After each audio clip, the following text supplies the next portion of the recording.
শ্বেত পাথরের রহস্য।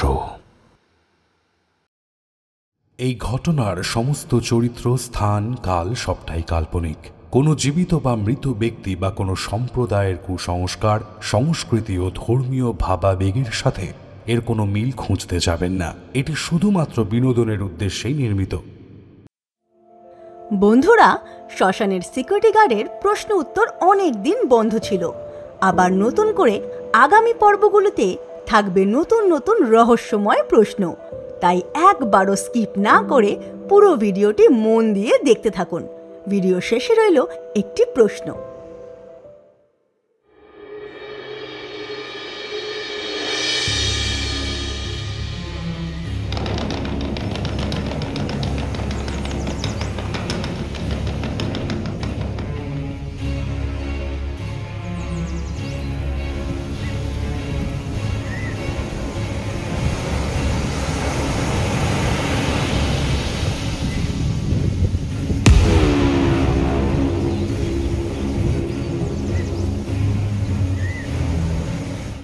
কি মনে হচ্ছে প্রবীর, চিতরের সাম্রাজ্য কি বাঁচানো যাবে? মহারাজ, ছোট মুখে আর কি বলবো। মুঘল সেনারা আপনার রণনীতির সামনে এক এক করে ধুলোয় মিশে যাবে।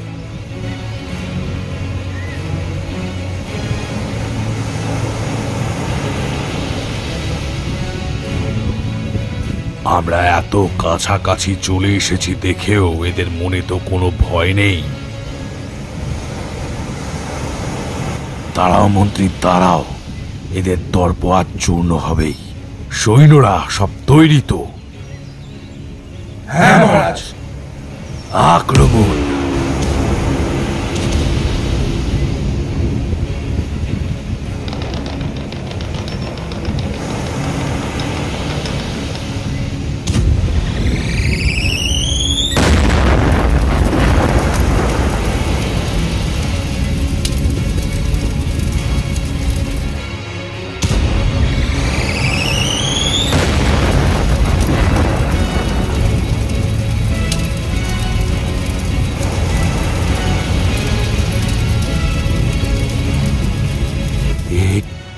কি মন্ত্রী, এ কি হলো?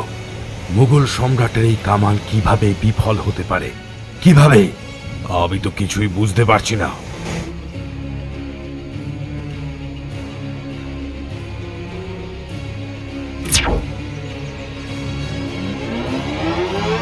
এবার আমার ব্রহ্মবাণ।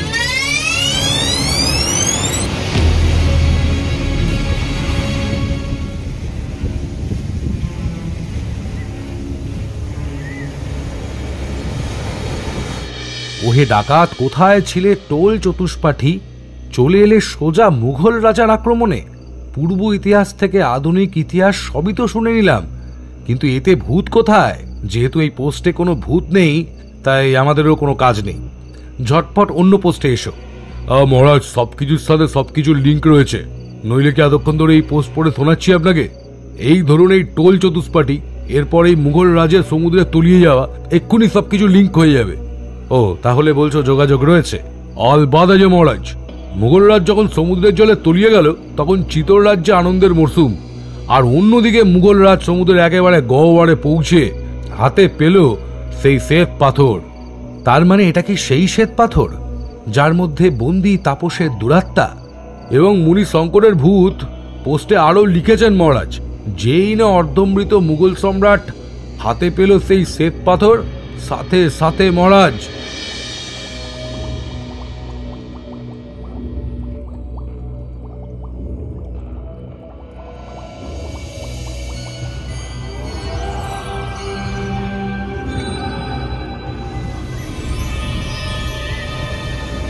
কি ব্যাপার বলো তো মন্ত্রী? অসময় এত পরিমাণ আলো সমুদ্র গহ্বর থেকে, এ তো মোটেও কোনো সুদৃশ্য নয়।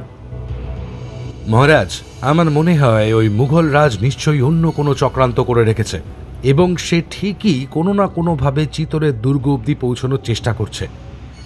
আমাদের ভয় দেখানো তো সহজ না, রাজপুতদের ভয় দেখানো এতটা সহজ না। এবার বুঝলেন তো মহারাজ, মুনি শঙ্করের এত কথা বলার উদ্দেশ্য কিন্তু হলো ওই শ্বেত পাথর। শঙ্কর মুনি অনুযায়ী ওই পাথর পাওয়ার পরই, বা বলা যেতে পারে ওই পাথরের দ্বারাই মুঘলরা 600 বছর রাজত্ব করে এখানে। তারপর ভারত ছেড়ে আসার সময় কোনো এক মুঘল বংশধর এই শ্বেত পাথরকে আবারও বিসর্জন দেয় সমুদ্রে। বাহ, তাহলে তো প্রবলেম সলভ। না মহারাজ, মুনিশঙ্কর অনুযায়ী প্রবলেম এখান থেকেই শুরু। মুনিশঙ্কর অনুযায়ী গভীর সমুদ্র হতে এত বছর পরে ওই শ্বেত পাথর আবার কেউ হাতে তুলে নিয়েছে। তার মানে তাপসের সমস্ত কালাজাদুর শক্তি নিশ্চয়ই আবার কারোর হাতে হস্তান্তরিত হয়েছে। মুনিশঙ্করের এটা দৃঢ় বিশ্বাস যে কোনো দুশ্চরিত্র অথবা কোনো দুরাত্মার কাছেই এই শ্বেত পাথরটি রয়েছে।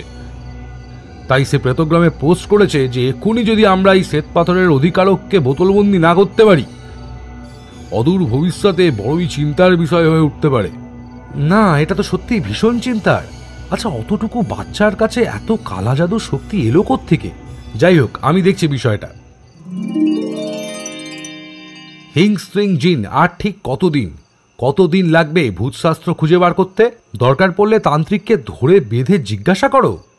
আমরা অনেক চেষ্টা করেছি মহারাজ, কিন্তু ভূতশাস্ত্রের কোনো খবরই আমাদের কাছে নেই। তবে মহারাজ, তবে কি?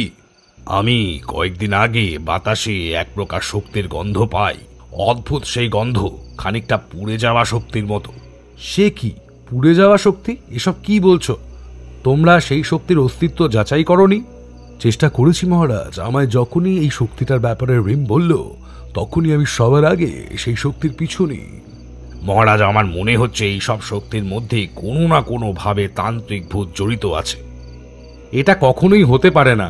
কাঁচা খেকো তার সমস্ত শক্তি হারিয়ে এখন বর্তমানে ভূত বোতলাগারে বন্দী। আসলে মহারাজ, এই স্টোনম্যান আর এই সারিবনের কেসটা সলভ করতে গিয়ে আপনি এত ব্যস্ত ছিলেন যে কয়েকটা কথা আপনাকে জানানোই হয়নি।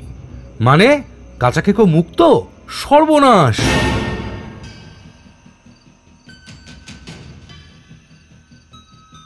এতক্ষণে তো পৌঁছে যাওয়ার কথা, এখনো মুনিশঙ্কর এসে পৌঁছলেন না। অথচ আমাকে তো এখানেই ডাকা হলো।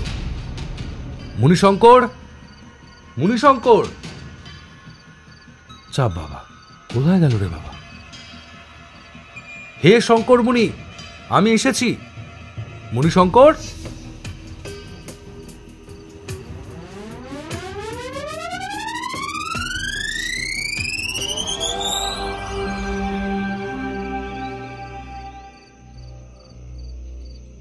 আপনি কে এসেছেন? আমার প্রণাম নেবেন হে মুনিবর। আমি বিশেষভাবে চিন্তিত, তাই তাড়াতাড়ি আপনার সাথে আলাপ করতে এলাম। আপনার থেকেও বেশি চিন্তিত আমি, হে ভূতরাজ খগেন। আমি প্রেতগ্রামে প্রায় সবটাই জানিয়েছি। আমি ওই তাপসকে শ্বেত পাথরে রূপান্তর করার পর থেকেই আমার মৃত্যুর আগে এবং পরে সব সময় ওই পাথরের খবর রাখার চেষ্টা করেছি। শুধুমাত্র মুঘলরাজ নয়, বহু সময় যুগ যুগ ধরে এই তাপসের শ্বেত পাথরের শক্তি বহু রাজা মহারাজা থেকে দুরাত্মা হয়ে আধুনিক সময়েও বহু নেতা মন্ত্রীর হাত থেকে ভূতেদেরও হাতে পড়েছে। আর সবাই সেই পাথরের দ্বারা পৃথিবীর অকল্যাণ সাধনের চেষ্টাই করে গেছে। আমার একটা প্রশ্ন রয়েছে হে মুনিবর। কি প্রশ্ন হে বীর? অপরাধ ক্ষমা করবেন হে মুনিবর। আপনার পোস্ট অনুযায়ী তাপস একটি কুড়িয়ে পাওয়া সন্তান। তার কাছে এত শক্তি এলো কি করে যে তাকে পাথরে পরিণত করার পরেও সেই পাথরের এত শক্তি? তাপস কোনো যে সে কুড়িয়ে পাওয়া সন্তান নয়, সে এক রাক্ষস সন্তান। তাপসের এই শক্তি সম্পর্কে আমার ধারণা যে সে চাল রাক্ষসের বংশধর। চাল রাক্ষস? চাল রাক্ষস এ হলো এমন এক প্রকার রাক্ষস যাদের কোনো বসতি নেই। এদের দেখতে খানিকটা লোকাস্টের মতোই। এদের নির্দিষ্ট কোনো বাসস্থান নেই। এরা সাধারণত একসাথে অনেক রাক্ষস চাষ জমিতে আক্রমণ করে, আর যে জমিতে এরা যায় সেই জমির সমস্ত ফসল এরা খেয়ে ফেলে ও চাষ জমির মারাত্মক ক্ষতি হয়। আবার এরা ভাসমান অবস্থাতেই বংশ বিস্তার করে। আর তার চেয়েও বড় কথা হলো এদের কাছে রয়েছে অলক্ষীর আশীর্বাদ। তাই এদের জাদু ক্ষমতা আর 5টা রাক্ষসের থেকে তুলনাতীত। এরা মাঝে মাঝেই মানব সমাজে এসে চাষ জমিতে অ্যাটাক করে, আর অ্যাটাক করবার সময় এদের রূপ হয় পোকার মতো। হয়তো বিমলের জমি যখন এই চাল রাক্ষসরা অ্যাটাক করেছিল, তখনই কোনো কারণে এই সন্তানকে তারা ফেলে দিয়ে গেছে। তাই বিমলের কুড়িয়ে পাওয়া সন্তান মানুষের সংস্পর্শে বড় হতে হতে মানুষের খানিক রূপ পেলেও চাল চরিত্র ছিল তার চাল রাক্ষসের মতোই। এদের কাছে ততটাই শক্তি আছে যতটা আপনি ধারণাও করতে পারবেন না। আচ্ছা, আপনি হঠাৎ আমার সাথেই কেন এই মুহূর্তে দেখা করতে চাইলেন? কি ব্যাপার বলুন তো ভূতরাজ? আপনি কি কিছু আশঙ্কা করছেন? কাঁচা খেকো, আমার মনে হচ্ছে কাঁচা খেকোর সাথে এই শ্বেত পাথরের কিছু তো একটা যোগ আছে। কিছু একটা আছেই।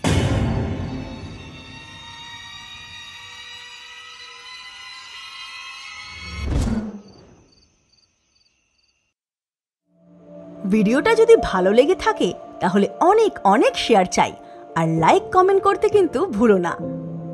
আজকের পর্বের প্রশ্ন হলো, তাপসের বাবার নাম কি? অবশ্যই সঠিক উত্তরের পাশে নিজের পুরো নাম লিখুন, আর ভিডিওটি আপনি কোথা থেকে দেখছেন বলতে ভুলবেন না কিন্তু। দেখা হচ্ছে আগামী পর্বে ঠিক দুপুর 3টে।